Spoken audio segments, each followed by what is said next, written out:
Johnston. He is a Ph.D. and Chief Technology Officer at Sigrid Therapeutics, and he is specialized in the design and production of synthetic mesoporous silica.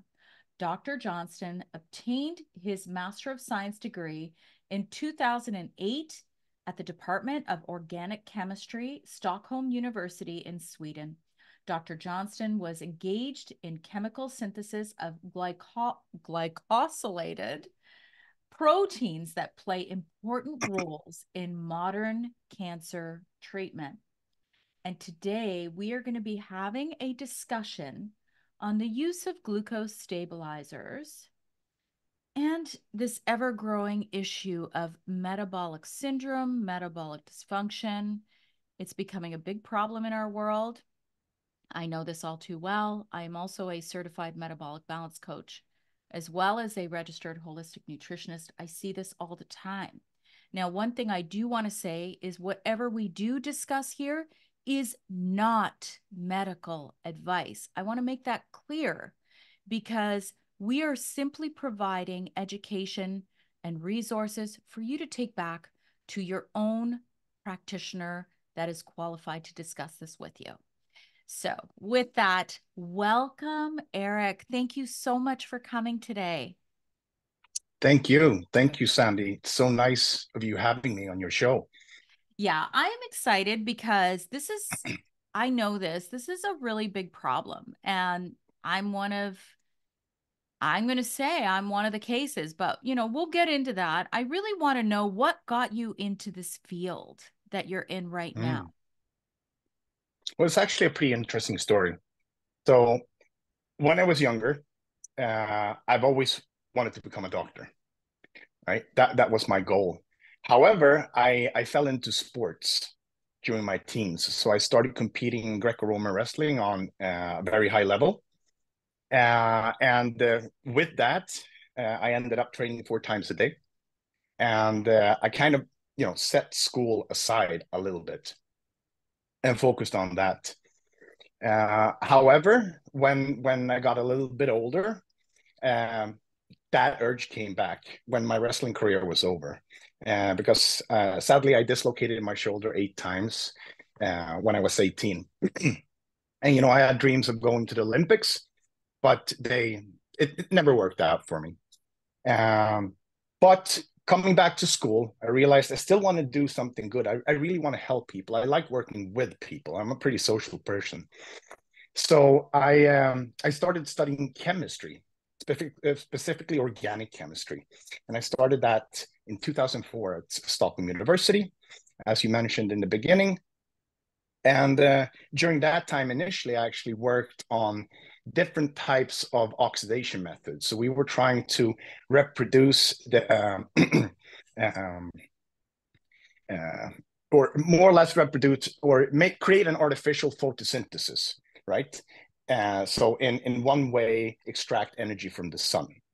And that was super interesting. And that's the reason I was working with different types of catalysis. So I was working with these different types of mesoporous materials to try to stabilize these different types of catalysts that we were working with. So that's my background when it really comes to mesoporous silica and different types of mesoporous structures. However, when I finished my PhD, I went to New York and I joined the group of Professor Daniel Samishevsky at Memorial Sloan Cancer Institute. And he was working with chemical synthesis of different types of larger protein structures. And what that means is that what you're trying to do with this is that you're trying to take something that Mother Nature already created, so different types of proteins within your body, and you try to, through a chemical way, try to optimize them. So maybe they become a little bit more efficient, more stable. And here I was working with 2 different types of proteins. They're called GM-CSF and GCSF. And these are 2 proteins that the body creates. And they are relevant in cancer treatment because they increase the production of white blood cells. And this is something that is very important in chemotherapy, because chemotherapy is something that's used to treat cancer. However, chemotherapy doesn't just kill cancer cells, it actually kills your own cells. Mm-hmm. So it's very important for the patient to recover as fast as possible in between therapies. And this is where this protein becomes relevant. You give this to cancer patients, and the production of white blood cells increase. I found that chemistry to be super interesting. So I actually brought that chemistry back to Sweden. And in Sweden, I started my own research group. And I've always dreamt of working with applied science, not just building my own CV, right? I want to help people, as I said from start. And I felt that by trying to get products out on the market, I would help people. And that's how I came in contact with Professor Tore Bengtsson, which is one of the co-founders of Sigrid Therapeutics. He introduced me to Sana, which is the CEO and the second co-founder of Sigrid Therapeutics. And we met over a lunch. And following that, I became Sigrid's advisor and started working more with Sigrid. And since then, that was 2015, the company has evolved and I have evolved with the company, so to speak. So first advisor, then part-time CTO, full-time CTO, and today CTO/CEO. We're still a quite small company. And what we focus on is actually metabolic health. As you said, this is a very big problem worldwide. And the vision we have is that no one should fall sick with chronic lifestyle diseases.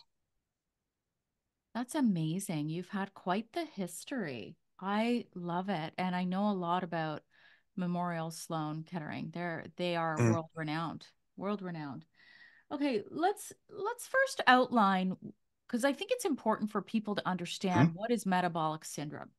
What are the signs and the symptoms? Because honestly, my biggest thing, Eric, is that Mm. unless you pay attention, just these things can just hit you all of a sudden. And next thing you know, you have cardiovascular disease. Next thing you know, you have type 2 diabetes.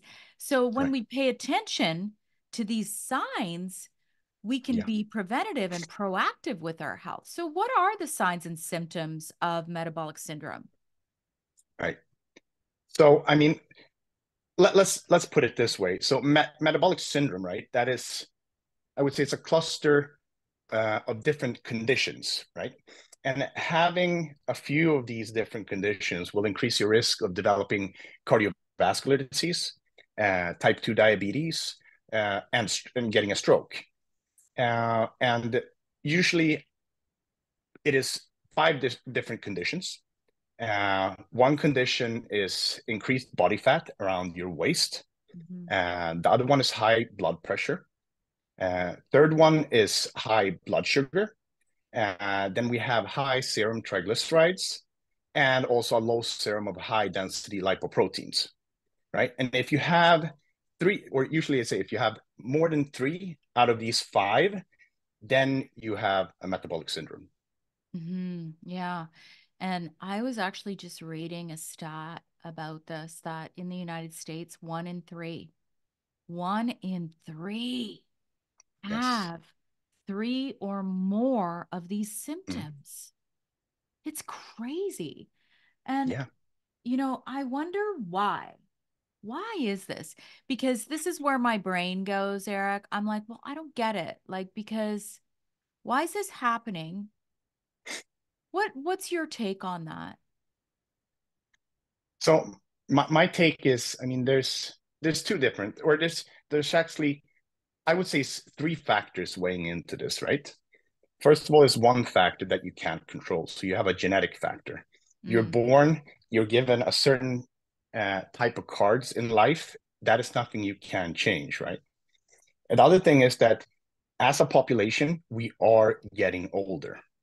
And there is a relationship between age and metabolic disease, right? Third, well, that is the way we live. And sadly,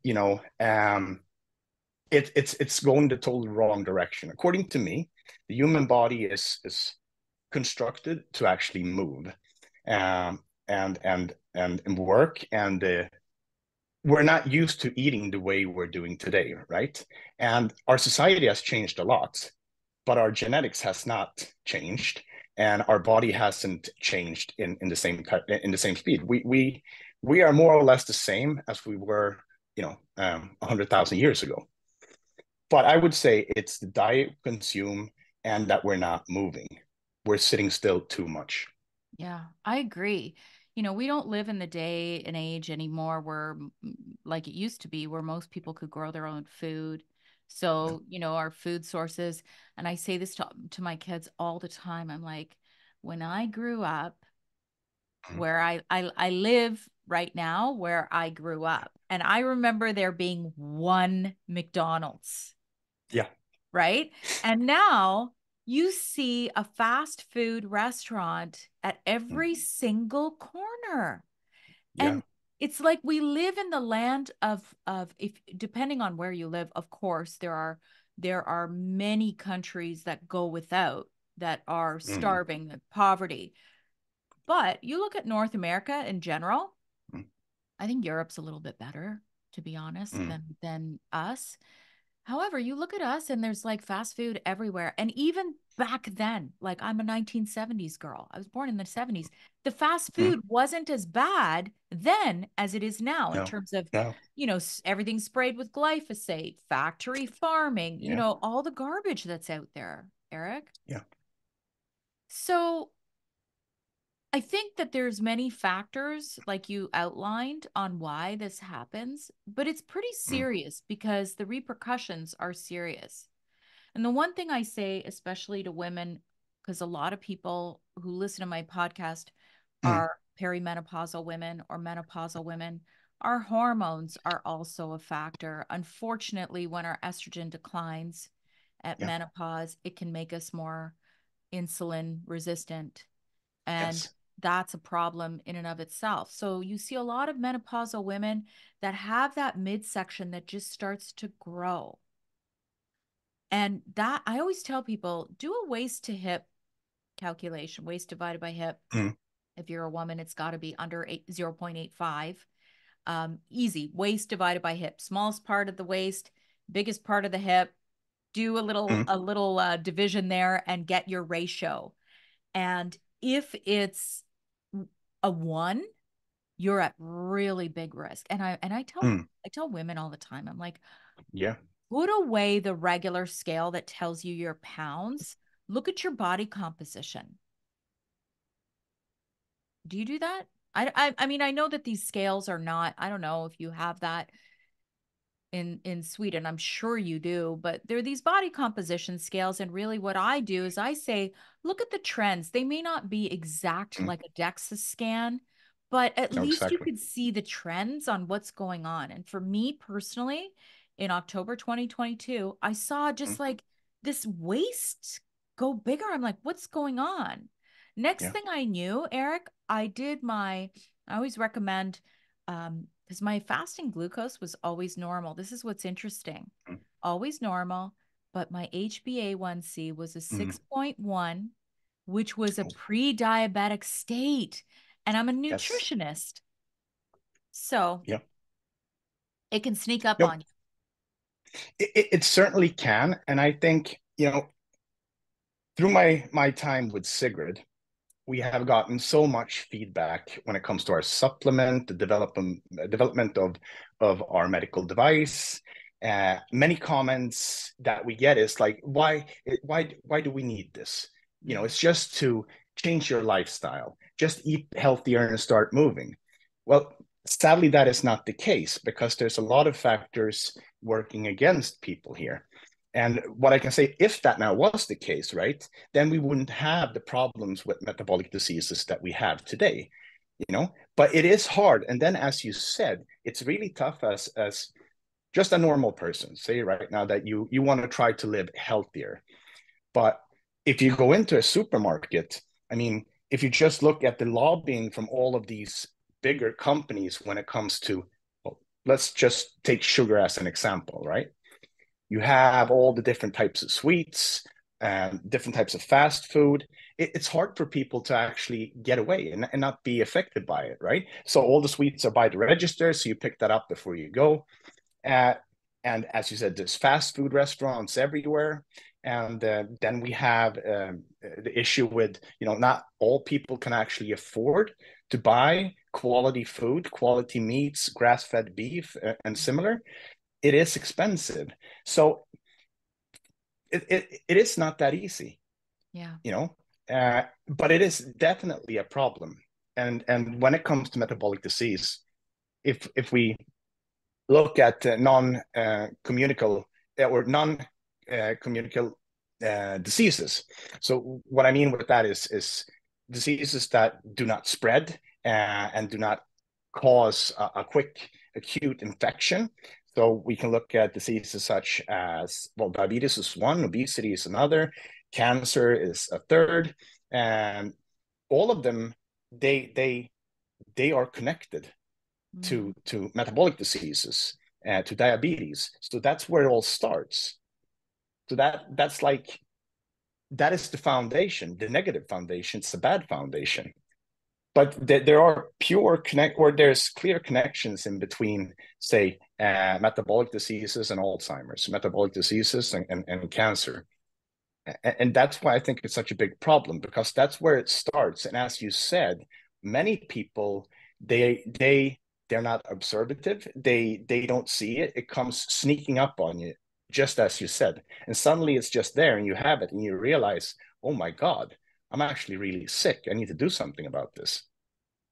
Yeah, and I will say the faster you can nip it in the bud, meaning get Mm, on it,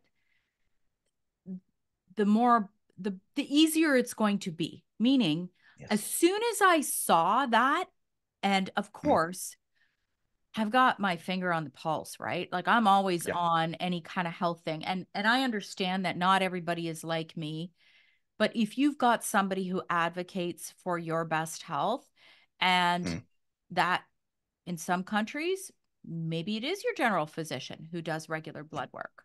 In some countries like Canada, doing mm, full panel blood work doesn't always happen anymore. It's no. not great. It depends on your physician. So you've got to find another practitioner, or you've Mm, got to find a way. Now we have home testing too. yeah. So you have to have some knowledge and take accountability for your Yeah. health. You cannot rely on someone else to do it for you. And I say this all the time, Eric. No one's going to tap me on the shoulder and say, "Hey, Sandy, oh, unless I have to say, unless I did the testing through my doctor, in which case they would probably recommend like metformin. Like, do you know Mm. much about these diabetes drugs? Yeah, a little bit. Yeah. Okay, let's get into that on because there are different ways. And I mean, I'm not here to tell you do not take medications because first of all, I can't tell you that. That's between you and your physician. And I have to live on certain medications, but there's certain Mm, medications like I don't have a thyroid, so I have no choice. right. I got to live on some drugs. I have no choice. Mm, However, the less medications you take, the better off you'll be without symptoms, without possible nutrient deficiencies, because many of these drugs will leach out nutrients from the body, and people don't even mm, realize that. So, let's get into that, Eric. What drugs mm, are available for things like type 2 diabetes mm, or mm. insulin resistance? Right. So first, I just want to say I fully agree with you there. I think I'm not against drugs, because I think it's, Yeah, there's the right place and the right time for everything, I right? agree. Um, but in many cases, and this is the issue that you brought up earlier, right? And the same issue we see here in Sweden. So if you go to your doctor, just for an example, what they have is 8 minutes per patient. Same. So they should establish a relationship with this patient, right? They should understand what the issue is, and then they should try to solve all of that in 8 minutes. That is nothing. That's impossible. It's an impossible task, right?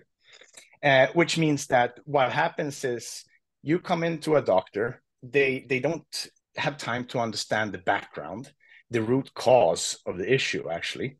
And what they do is that they prescribe you something, more or less, because they just want to get rid of you. And here I think it's this is a big issue when it comes to diabetes, when it comes to depression and other diseases, right? But in Sweden and in Europe, what actually happens is, say now that you go to your doctor and you realize, such in your case, that you are pre-diabetic. In 8 minutes, they can't do much. What they will give you is a sheet of paper where it says more or less that you should change your lifestyle. You should change your diet and you should start exercising. Which is not a bad what you thing. That's not a bad no, thing, right? no, absolutely. It is not a bad thing. But guess That's what, the right Eric? thing to do. Eric, Yeah. I was doing that. I've been working with a personal trainer for 5.5 years. So there you go. Yeah. But anyway, I had to say that Yeah. because like you were saying at the beginning, sometimes it's not enough. No. Right. Sorry, I had to say that. Uh, no worries. But I mean, so that's what happens where you're pre-diabetic. So more or less, that's just a ticking bomb because they can't do anything, and they can't recommend supplements, which I don't understand why, but they just don't, right?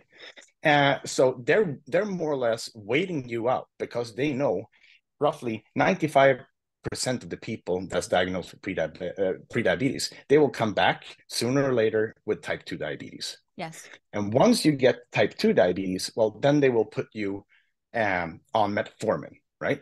So that's the most common drug used for type 2 diabetes nowadays. Most likely, this will be GLP-1s in the future, but that's what they put you on in Sweden, first of all, metformin.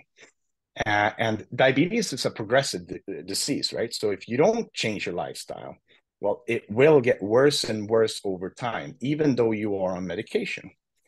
So what usually happens is that they give you metformin, and when that is not enough, they will give you another drug on top of that, and then a third drug on top of that, and in the end, you will end up using insulin, right?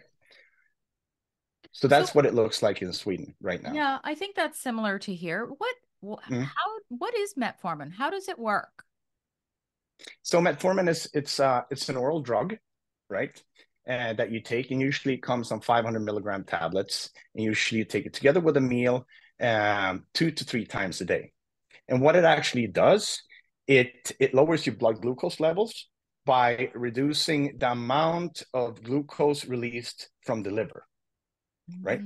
And it also helps your muscle tissue and your liver to actually absorb glucose from the bloodstream.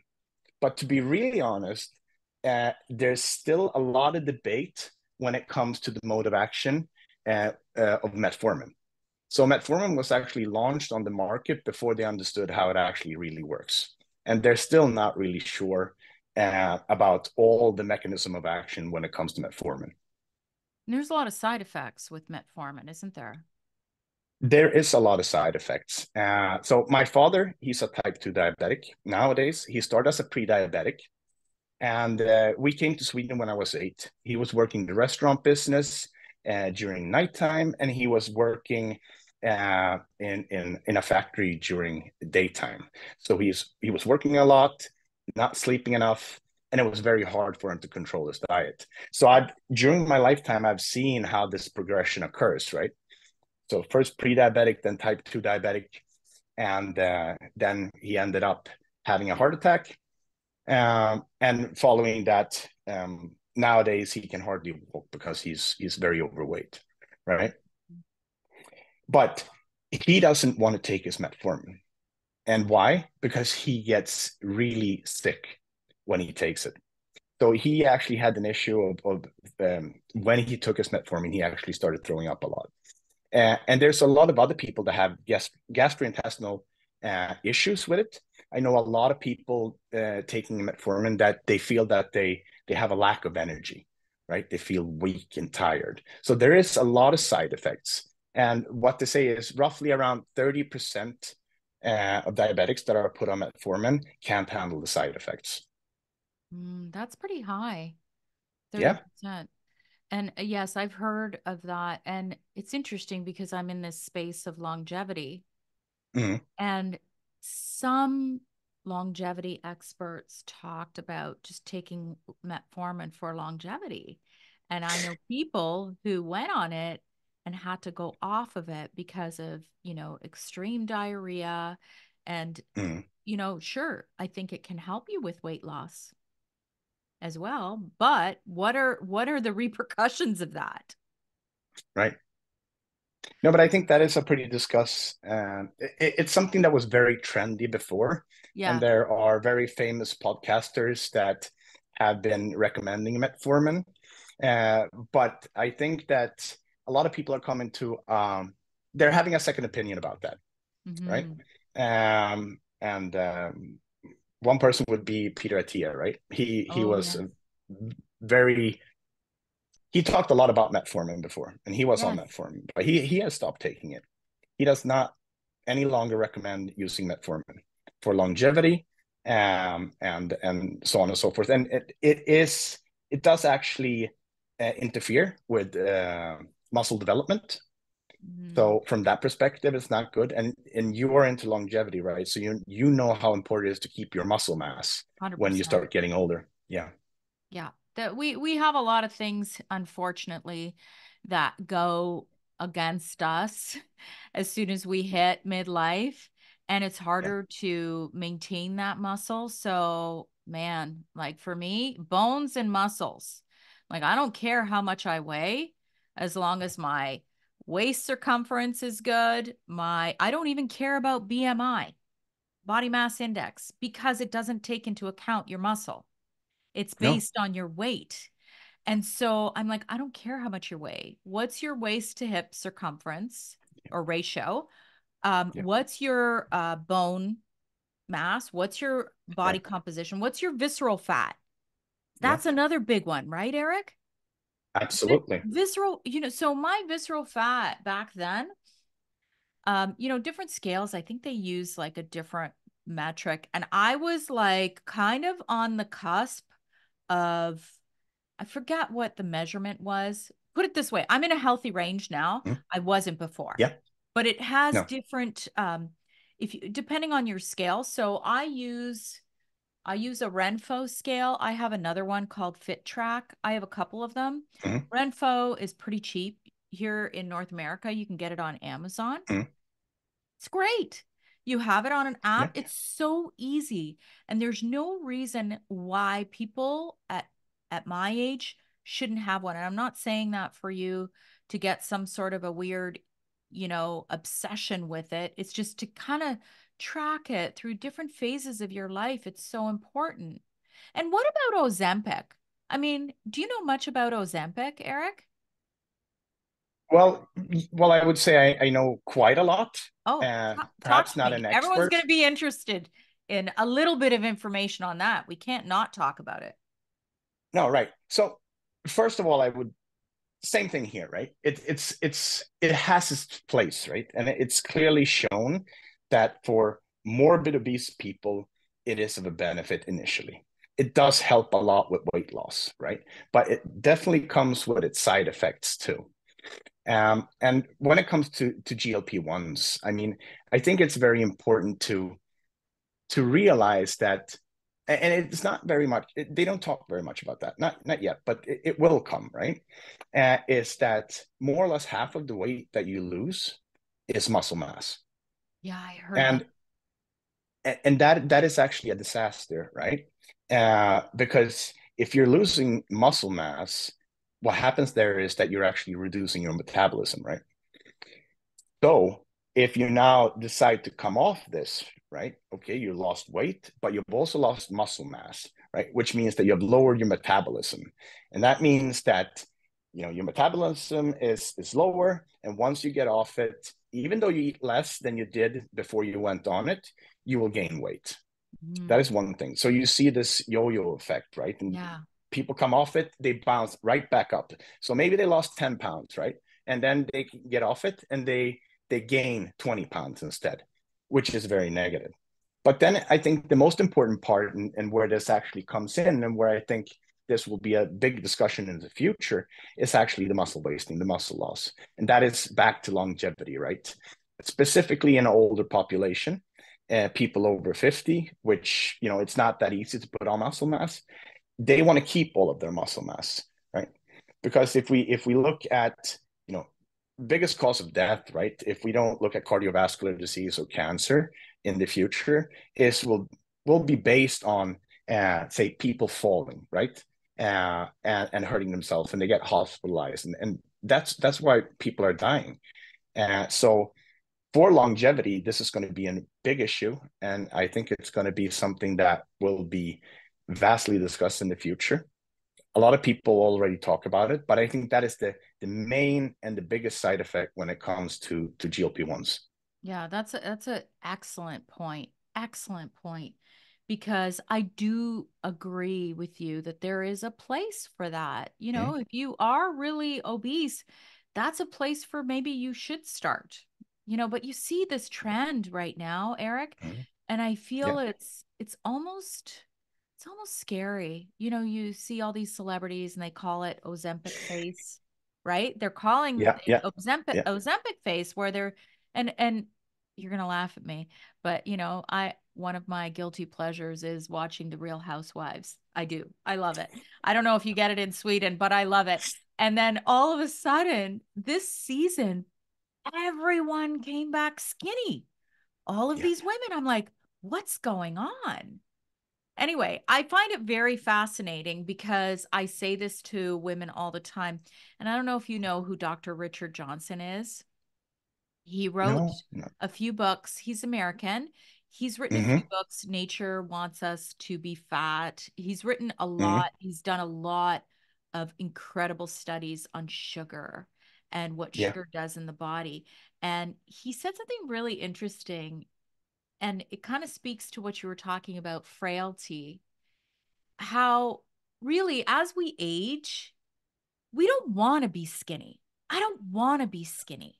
I don't want that. I want to be fit.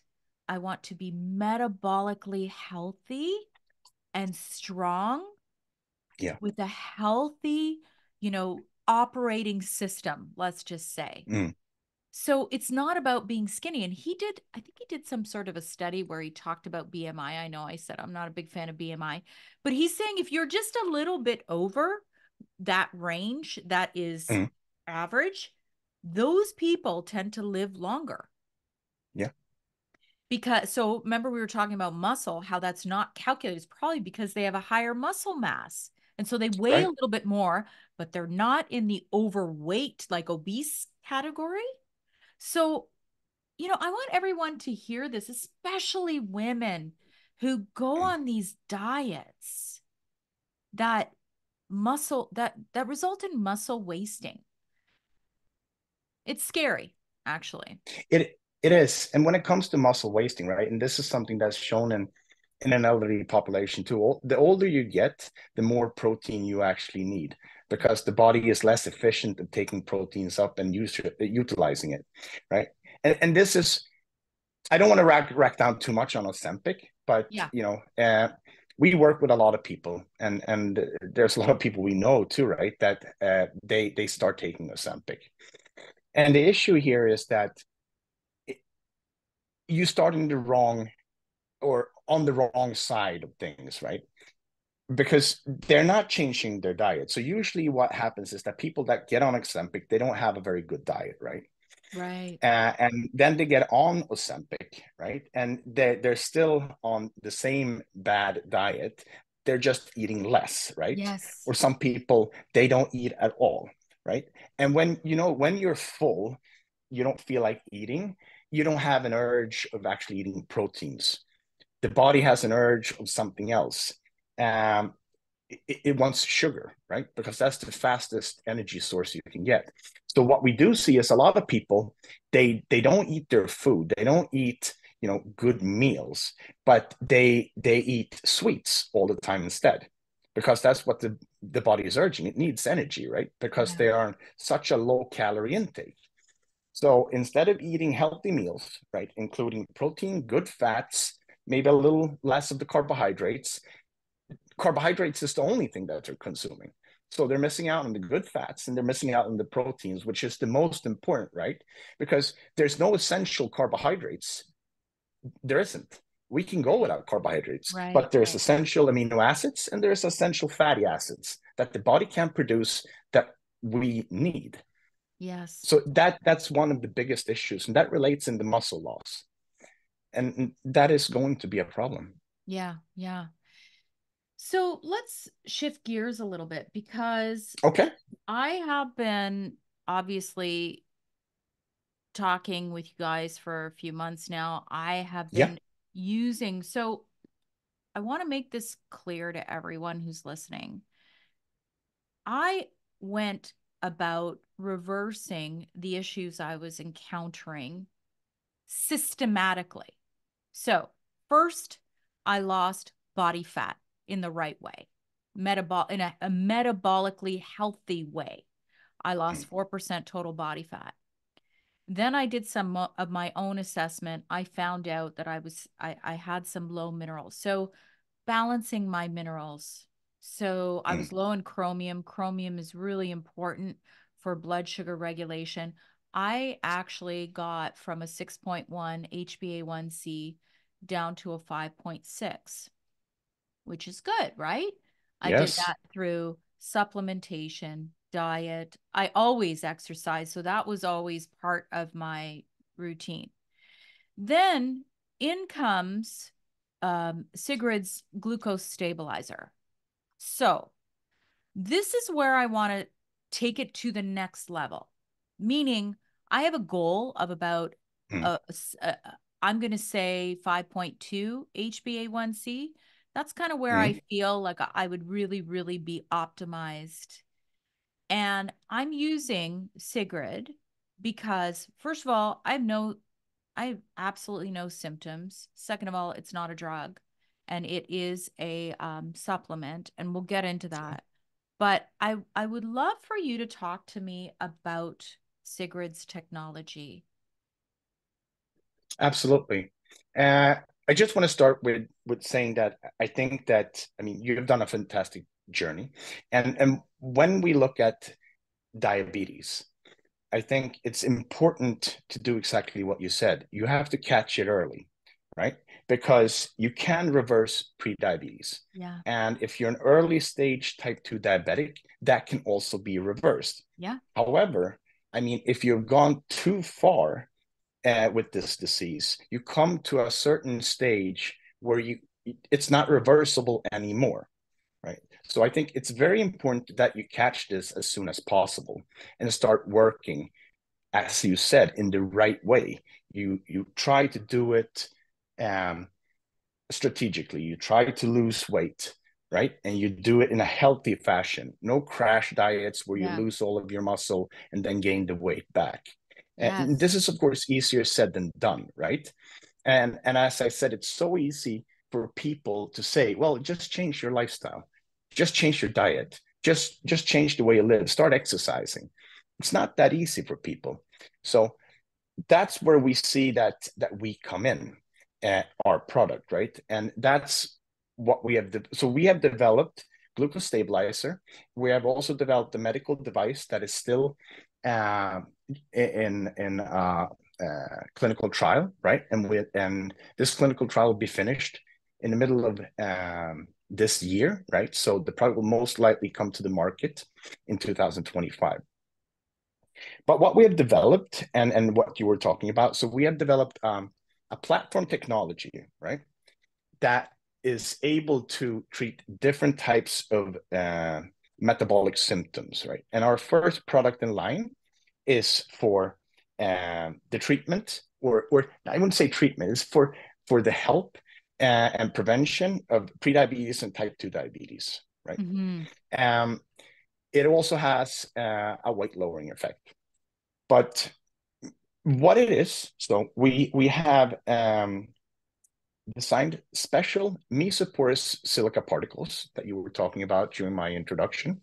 And what this is small silica particles that has small holes in them. So if you visualize, say, a sea sponge, right? You see something in front of you that is round. It has very small, tiny holes, and in those holes, I mean, water and nutrients are absorbed. Mm-hmm. And that's exactly how our product works. Like it's micron-sized particles, right?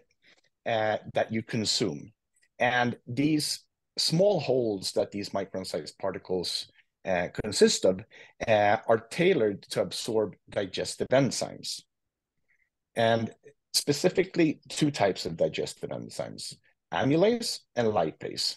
And amylase is the digestive enzyme that breaks down carbohydrates.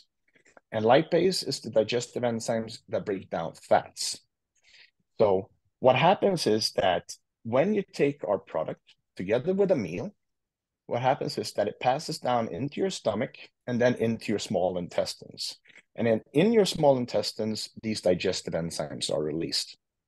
Our product pick up a fraction of these digestive enzymes, which translates into carbohydrates and fats breaking down more slowly in your intestines and to a less extent. So we're converting fast carbs to slow carbs, right?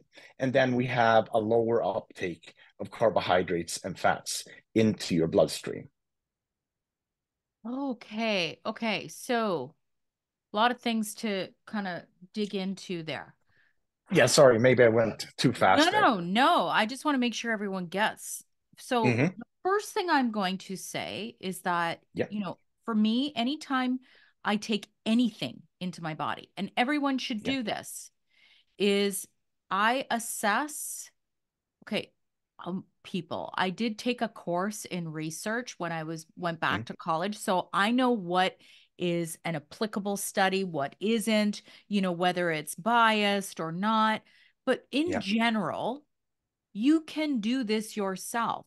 So I researched silica, which is a Mm-hmm. mineral, Yeah.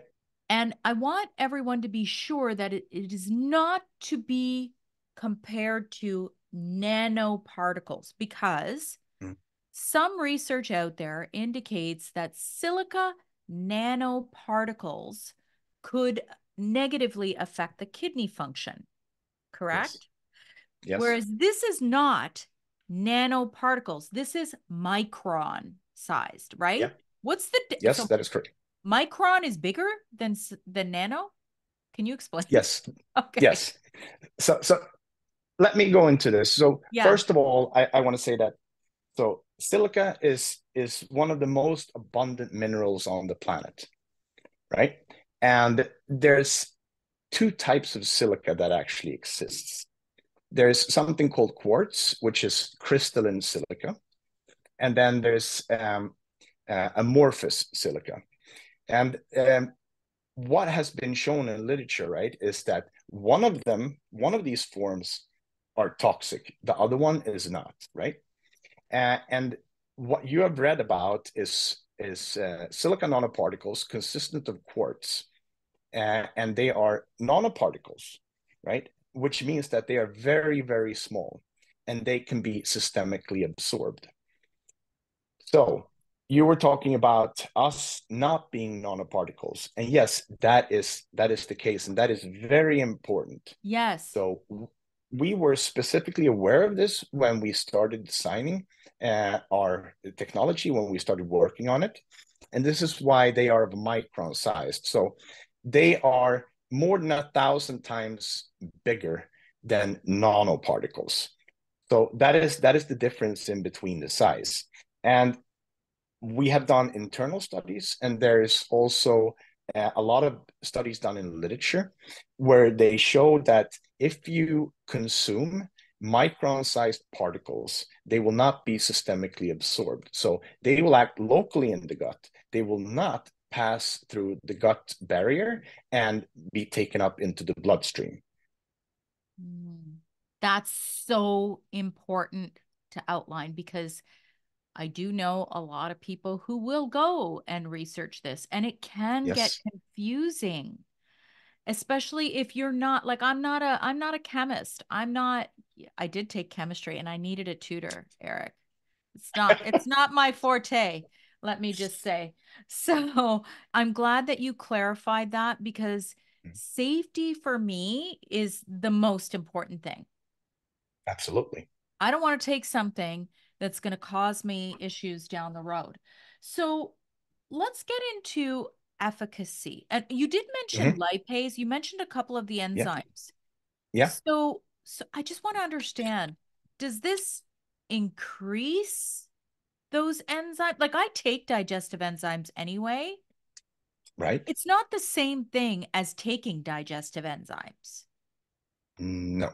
Okay, can you explain that, please?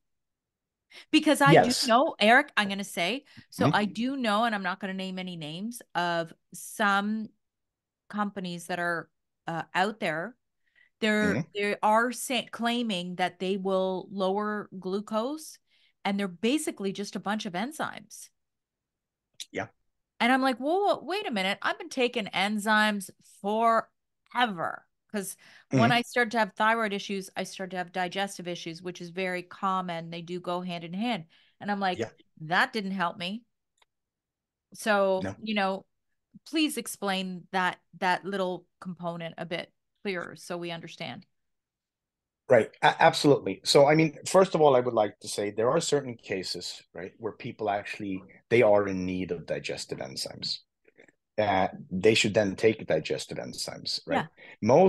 Most digestive enzymes, or a lot of digestive enzymes, actually focus on the breakdown of proteins and fats.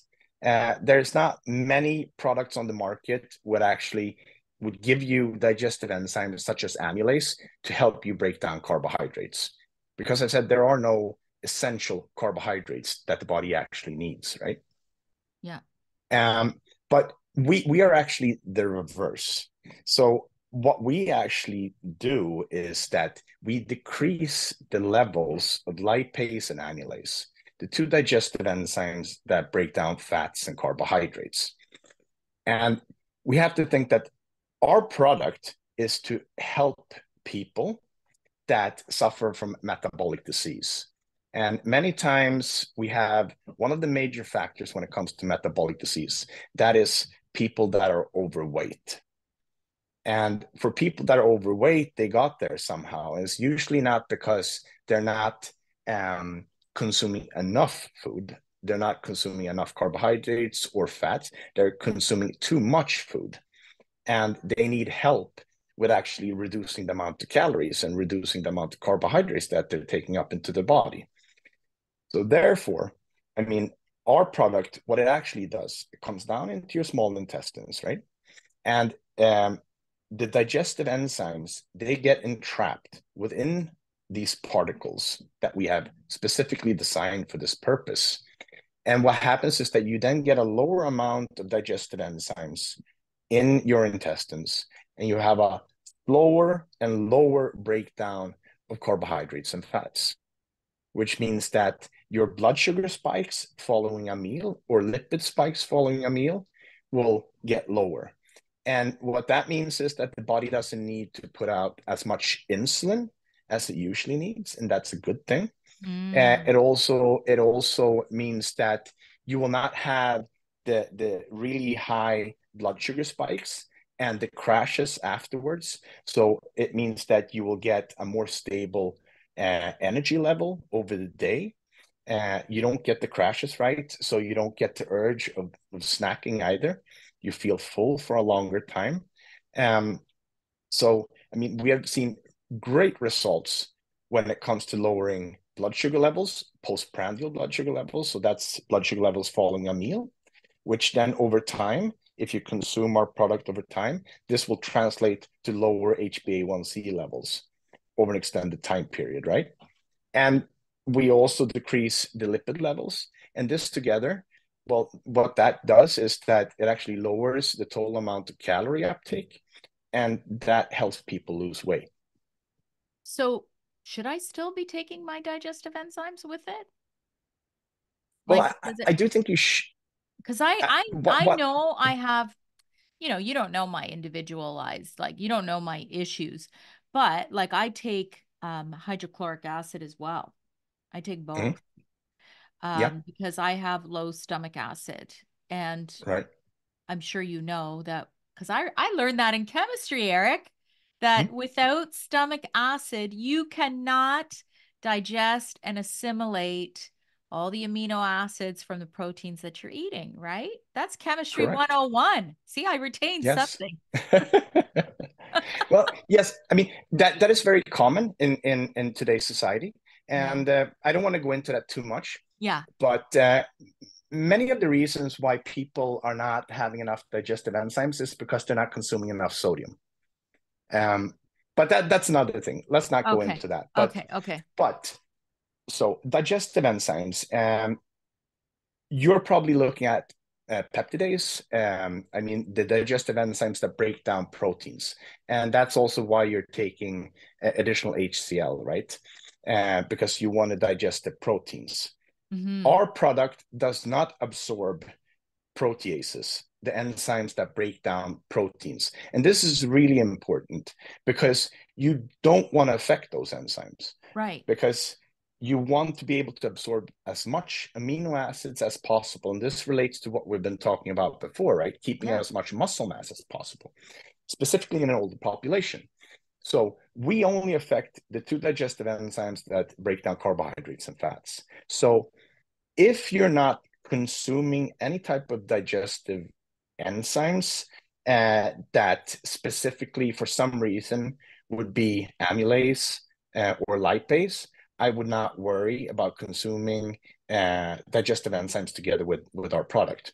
So we won't affect any type of proteases. So then you Okay. can consume them together. Okay. Okay.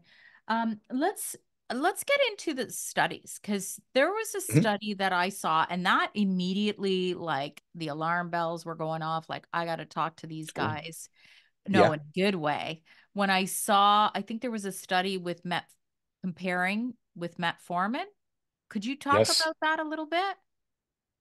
Absolutely. So, I mean, we have done for our medical device, right? We have done 4 studies. So, when you develop a medical device, you have to start doing, well, we start with animal studies, of course. We see that it's safe in animals, that it has an effect in animals. Then you move on to humans, right? And we did a first study, this was back in 2015, in a healthy population. Uh, or to be honest, it's an obese but healthy population. So they didn't have any disturbance when it came to their blood sugar levels. Not yet. Uh, Not yet. no, not Not yet, yet. not yet. Right? Very true, right? Yeah. But in that study, we did see really nice effects on lowering of HbA1c. So we saw a lowering over a 3 months period of 1.7 millimoles per mole in HbA1c. We saw a lowering in weight, and we saw a lowering of LDL cholesterol. So that you have to think this is done in a healthy population. So to actually see this in a healthy population, that means a lot. So in our next study, we went into a sicker population, pre-diabetics and newly diagnosed type 2 diabetics. Uh, I would say it's drug naive type 2 diabetics. That means that they're not taking any type of medication for their type 2 diabetes. Okay. And this was also a 3 months long study.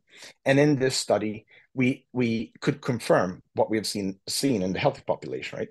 A very nice lowering of HbA1c over a 3 months period. Um, we did see a weight loss, and we did see a loss of your hip measurements, right? Or not waist measurements, sorry, Yeah. with a little bit more than a centimeter. And this is just a 3 month study. So this is very exciting, right? And now we're actually doing our third clinical study.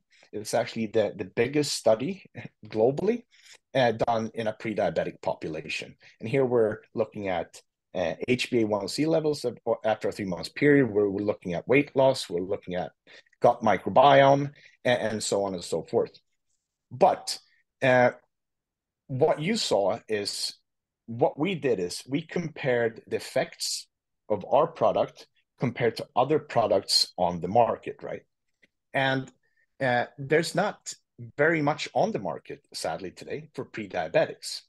But as I said, we have been comparing with metformin because there's a study that's been going on for 15 years now where they have given metformin to pre-diabetics, right?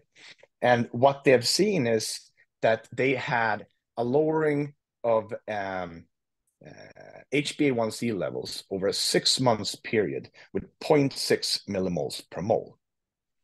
And as I said before, we saw a lowering of 1.44 millimoles per mole in our study in 3 months, which means that in a pre-diabetic population, right, our product is twice as effective in half the time compared to metformin, which is a classified drug.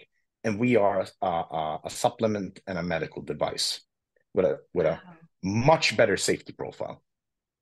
That is okay. So let's get into that. So I know that the recommended dose is 2 capsules per lunch and per dinner with a large Yes. glass of water. Yeah. So I know the correct me if I'm wrong, the only contraindication is constipation if you don't take in enough water. Is that the only, like, are there any other contraindications? So in the study that, or the two studies that we have done in a healthy population, a pre-diabetic and type 2 diabetic population, what we did see is some people having a little bit of bloating, and then we saw constipation. Yeah. That are the two side effects that we could see. The thing is that what we say and what we recommend, right, is that together with the product, you need to consume at least 250 milliliters of water, which is a normal glass of water. And this is some, or let's say a lot of people, they don't follow the instructions. So they don't consume the water. And that's when you can end up with constipation. Yeah. So we usually compare our product to fibers. If you start increasing the fibers in your diet, you need to drink more water because fibers absorb some of the water in your intestines, right? And the same thing goes with our product. It actually absorbs some water.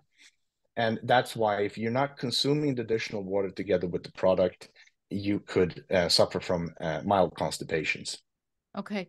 So that was the side effect that I read about. I set up contraindications, but Mm. contraindications mean anybody who shouldn't take it. Like, are there contraindications? So what we can't account for is things we haven't studied, right? Yeah. So people that are on other types of medications, right? Uh, they should consult with their doctor before they take our product. And what we say is because we haven't done, you know, a study where we actually uh, take our product together with a lot of different medications. So we usually say that our product should be taken separately. I mean, before or after any other type of medication with 2 hours. So, I mean, when you take your drugs for your thyroid, right? It's actually important that you don't take them together with a meal, specifically a Yeah. meal that contains calcium, right? Yes, Because that's they what interfere. exactly. Because I people think I'm crazy, Eric, but I briefly get up at 4, take my Mhm. thyroid medication so I can get up and have my coffee with my cream without Yeah, having to worry about anything. I just don't need anything to interfere with my thyroid meds absorption. So yeah, I totally get where you're coming from. And then I guess it would right. also make sense that if you are already on like metformin or any kind of glucose lowering medication, you better talk to your doctor, right? Yes, I would Yeah. say any type of medication that you're taking, I would recommend that you always start by talking to your doctor. Yeah. That is super important. We have done studies when it comes to metformin, and we don't see any type of interaction between our product and metformin. And Mm. this is something that we will look into more in the future. We will be looking into the interaction of our supplement and our medical device with several types of drugs in the future. But at the moment, we have not done that. So that's why we always say separate our product from other types of drugs that you're taking with 2 hours. Okay. And then in terms of, do you have to take 4 capsules or can you take two or like, does it? That's a question I have because I don't eat a lot of, I call them just empty carbs. But of Mhm. course, there are times like, over Christmas, I was having Yeah, dessert and I'm not going to not partake in family celebratory meals because of right. severe restriction. I don't believe in that. I believe in balance in life. Yeah, So those are the times I absolutely would take it. Should I still be taking 4 a day no matter what? Because I do eat carbs. I eat carbs from vegetables and I eat carbs right. from other sources. Right. So, I mean, I would say that that is goal dependent. It's dependent on what type of goals that you want to fulfill. Of course, if you take it with every meal that you eat, say, if you take 2 capsules in the morning, 2 capsules in the at lunch, and 2 capsules in the evening, you will have a higher effect. Absolutely. Okay. But it's not necessary. I mean, as you said, maybe you're going out with the girlfriends, right? You know that you will be eating a big bowl of pasta Yeah. or something. Just taking Cyport together with that meal will have a beneficial effect. Yeah. Absolutely. Right. So, I Right. mean, it could be something that you take when you know or feel like you want to do a little bit of cheating, right? Yes. And then you incorporate that. So that cheat meal, I'm not saying it will become healthy, but it will become healthier. Yeah, your body's just going to be able to handle it more, especially for Absolutely. somebody like myself who I know that I have a weakness there. I have to be careful. If Yeah. I at one point got to that level of 6.1, I can get there again. And Mhm. it can probably happen pretty quickly. And what about long-term use? Like how long can I be on this? Indefinitely? Well, so I mean, I want to be a little bit careful here Okay. when I answer this question, and I would really only like to claim what we have seen in our clinical studies. And our clinical studies have been over a 3 months period, right? Okay. So people have been taking this for 3 months. And that goes for the supplement and it goes for the medical device. What I want to say, the main difference between the supplement and medical device is the dose. So the medical device has a 3 times higher dose compared to the supplement. But we have not seen any type of health issues uh, over a 3 months period, right? So that is what we can guarantee. We can say that you can definitely take it in 3 month cycles, then rest for a while, and then begin a new 3 month cycle. Okay. But if we look at silicon dioxide, which our product is made of, and we look at recommendations from EFSA, and we look at recommendations from the FDA, right? There, they allow an intake of silicon dioxide up to 1.5 grams a day. And this is what our supplement contains, a little bit lower than 1.5 grams a day. And you can take that over a lifetime and you won't have a problem, right? So Okay. according to EFSA and according to FDA, you can consume 1.5 grams of silicon dioxide daily for your entire life without being need to worry, right? But our studies have been done for 3 months. So that's the only thing we're claiming at the moment. But we will be expanding that in the future because we're planning trials that are longer than 3 months right now. Okay, and 4 capsules are 1.5 grams. Is that right? It's a little bit less than 1.5 grams. A That's little correct, bit yes. less. Okay. Yeah, Okay, that's good to know. And I'm personally a big fan of pulsing things in and out too. yeah. Depending on what it is. Depends on what it is. That's really, really good to know. And can you just clarify? You said medical device versus, and you said it's a three times, it's the actual product is the same, but it's a three times higher dose. Does that, am I So, understanding that so right? what? Yes and no. So what we Okay. have is what you're showing here, right? So we have our glucose stabilizer, which is our supplement, right? Yes. And that is now launched on the US market and in the UK. And this is uh, 1.5, let's say it's 1.5 grams, right? The daily dose of that. Then we have our medical device, which is now in clinical studies. As I told you, the largest clinical study in the world on pre-diabetics and type 2 diabetics. And that comes as a stick pack. And this stick pack contains a very nice gel that has the flavor of peach, very mild flavor of peach. So it doesn't interfere with your meals because it should be taken together with your meals, right? And this medical device is more or less the mode of action is the same, but it has a three times higher dose. So the effect is higher. And this is a product that we will be sold as a medical device, most likely recommended by physicians. So your doctor in the future. But Okay. there is a little bit of time until that will be released on the market. Okay. That's really great to know. Um, One other thing I want to know, because I've been taking this myself for a while, Mhm. is that I'm not as hungry between lunch and dinner. And then Right. like the one thing, so I'm a big believer in not snacking. I Yeah. think we eat too much too often as humans. And I believe in 3 meals a day. I believe in a little Mhm. mini fast overnight, Yeah. where I'm Yeah. not eating for 12 hours to Right. allow the body to rest. Because guess what, Eric? When I was doing more intermittent fasting, that's when I Mhm. became a pre-diabetic. Crazy, What? right?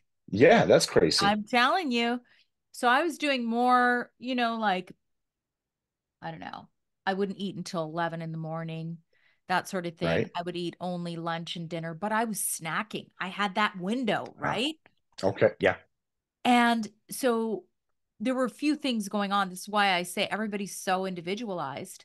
I was 52, kind of in the crux of, menopausal symptoms. So a lot, it's like a perfect storm, right? Hmm. I Yeah. also don't have a thyroid, which is your master Right. for metabolism. I don't care, if I'm on the best medication, it's not the actual organ. It's gone. I No. don't have the Yeah. master gland. So it's never going to be the same.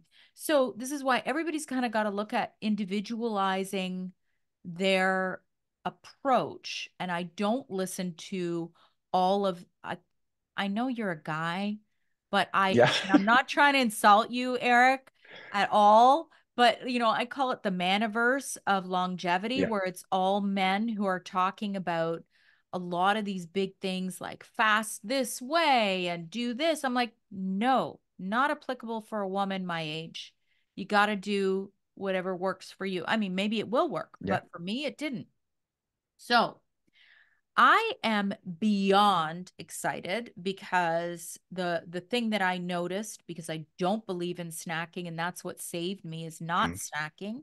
Water, Yeah. water between meals, or electrolytes, like you were Right. saying, sodium.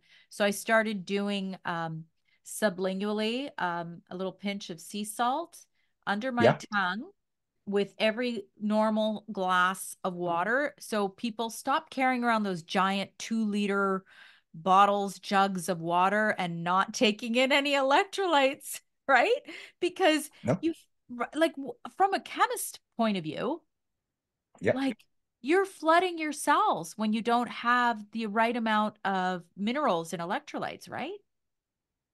No, I think that that's something that you're bringing up now is super important, right? Yeah. Because a lot of people think that it's only consuming a lot of water, right? But if you consume water without consuming the electrolytes, what it actually does is that it's driving out water from your system.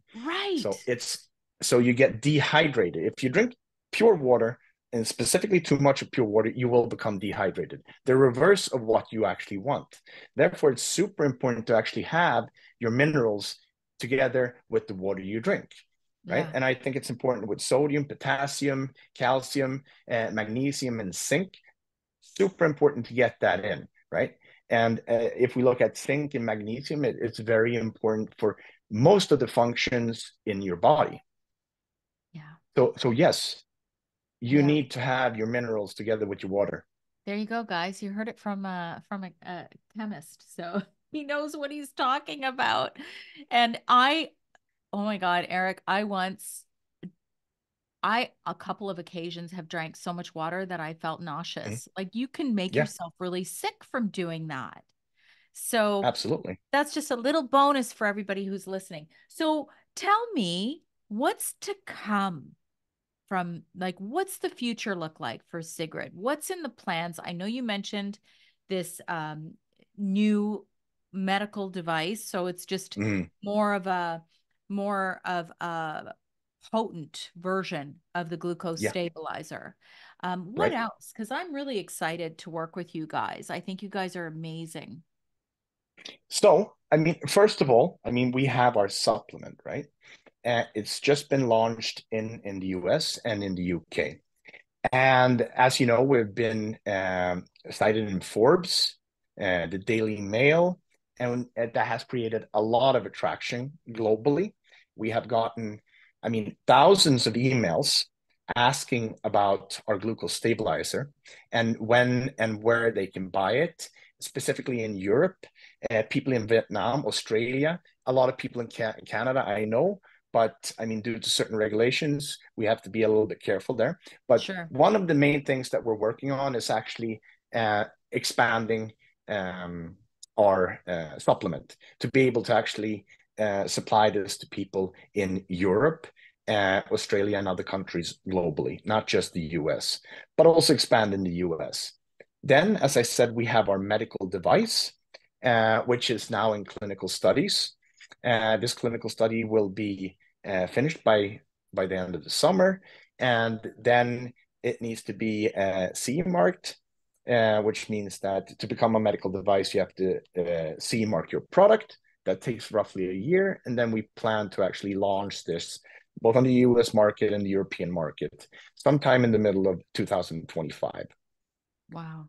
Uh, so that is what we're working on. But also, we using our platform technology, we are developing a veterinary product because that is something that we have been very or become aware of, specifically now during COVID, right? That a lot of people and or let's say this, a lot of people's pets are actually suffering a lot. They are becoming obese. So, I mean, I got shocked when I heard that, but there is a lot of obese cats and dogs.